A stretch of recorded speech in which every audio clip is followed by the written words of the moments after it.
a possible reconciliation. This is what some have begun to whisper in the corridors, while others shake their heads and speak of an irreparable rift. But what is really happening? And above all, is there still any room, even a minimal one, for a meeting between Monsignor Carlo Maria Viganò and the visible church led by Leo XIV? Stay until the end, because what emerges is not just a news story, but the reflection of a deeper crisis. In recent months, Viganò has returned to the center of ecclesial debate, not because of new sensational revelations, but because of the increasingly clear-cut tone of his statements. He does not limit himself to challenging disciplinary decisions or government acts. He speaks openly of a spiritual death sentence, denouncing an exclusion from the sacraments that, in his opinion, recalls the ancient Aquae Tignis Interdictio of Roman law. These are harsh words, and they can't be dismissed as a mere personal outburst. Here, we enter delicate territory, the relationship between authority and truth. His excommunication, which he openly contests, is not recognized as legitimate. And this is the crux of the matter. He is not just a man who opposes. He is a former apostolic nuncio who declares, in essence, that the authority judging him has lost its legitimacy the moment it departs from the truth. It's a radical position, certainly, but not new in the history of the Church, and that's precisely why it's disturbing. Yet, within this tension, a passage emerges that many have overlooked. Viganò doesn't present himself simply as an accuser. On several occasions, he invokes the evangelical image of the Good Shepherd.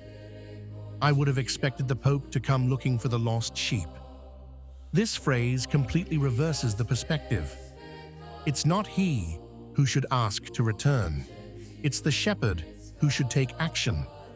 And here comes an element that makes the whole affair even more complex.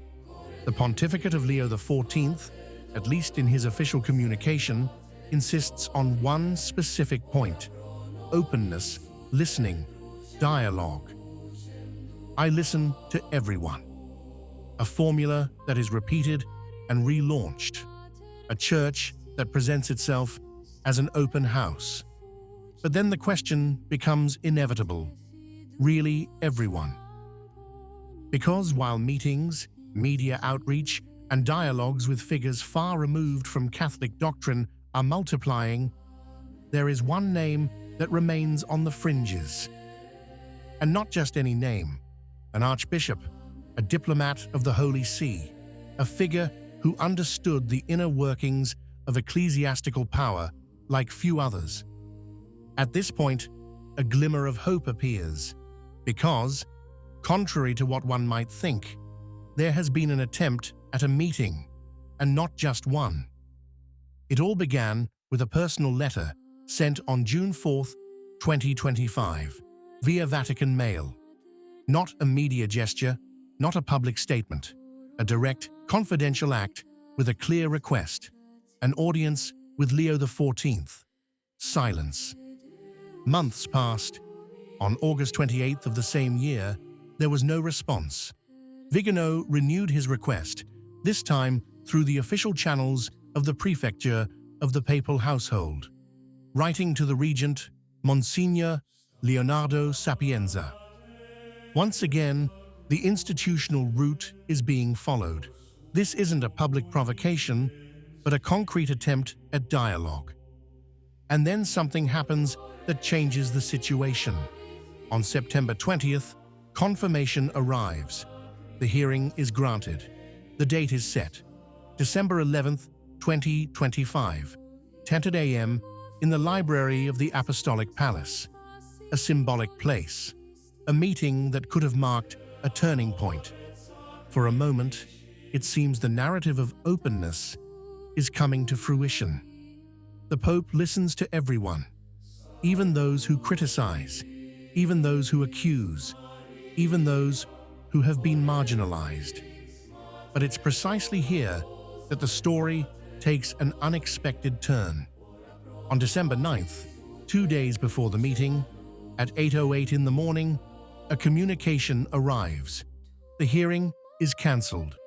The end, without any public explanation. But that's not all. Less than 2 hours later, at 9:53, the Secretariat sent the official hearing ticket, as if nothing had changed. Then, at 10:14, another communication. The hearing was cancelled again. 3 communications, contradictory, in the space of a few hours. It's no longer just a decision.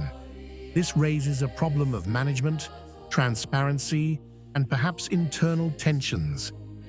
Viganò himself says he contacted Monsignor Sapienza, who, visibly embarrassed, provided unconvincing explanations, assuring him, however, that a new date would be set, also quoting a phrase attributed to the pontiff. "We need to reschedule the hearing. I'll listen to everyone. I'll listen to everyone." But the facts, at this point, are starting to tell a different story. Because after that promise, nothing else comes. No new date, no response to subsequent communications. The silence descends again. In January 2026, Viganò tried another approach. He wrote again, no response. So he contacted the Dean of the College of Cardinals, Giovanni Battista Re, directly. The response is immediate, cordial, even warm. "I'd be happy to meet you." But immediately afterward, the crux of the matter emerges. The essential problem is that the Pope should be the one to receive you. The Pope is having difficulties.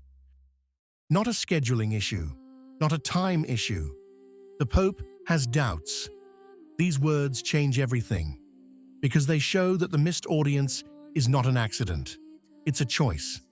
On January 27th, a meeting took place between Viganò and Cardinal Re. The conversation lasted over an hour, but to no avail. The Cardinal, despite showing personal closeness, even refused to accept a letter addressed to the Pope and documents deemed sensitive. And then he utters a sentence that remains suspended, like a crack. "We must obey the Pope, even if the Pope does not obey the Lord." A sentence that, if true, raises enormous questions, not just disciplinary ones, but theological ones. The next day, Viganò sent a final letter, this time to the Pope's personal secretary. This too went unanswered. So we return to the initial question, is reconciliation possible? The facts reveal something paradoxical. On the one hand, a man who, despite his very tough positions, seeks a direct meeting, not a public negotiation, but a personal conversation. On the other, a structure that first concedes, then withdraws, then remains silent. This isn't simply a story of a missed audience. It's the sign of unresolved tension, of a church that proclaims openness but struggles to manage the most radical internal dissent. And here lies the crucial point. Because reconciliation, in the Catholic tradition, is never just an administrative act, it is an encounter in truth. But if that encounter is missing, can reconciliation truly exist? Perhaps the most uncomfortable question is another. Not whether Viganò wants to return, but whether anyone is actually willing to listen to him. And as long as this question remains unanswered, the Viganò case isn't over. Indeed, it continues to speak, even in silence. What do you think? If you liked the video, comment Amen. God bless you.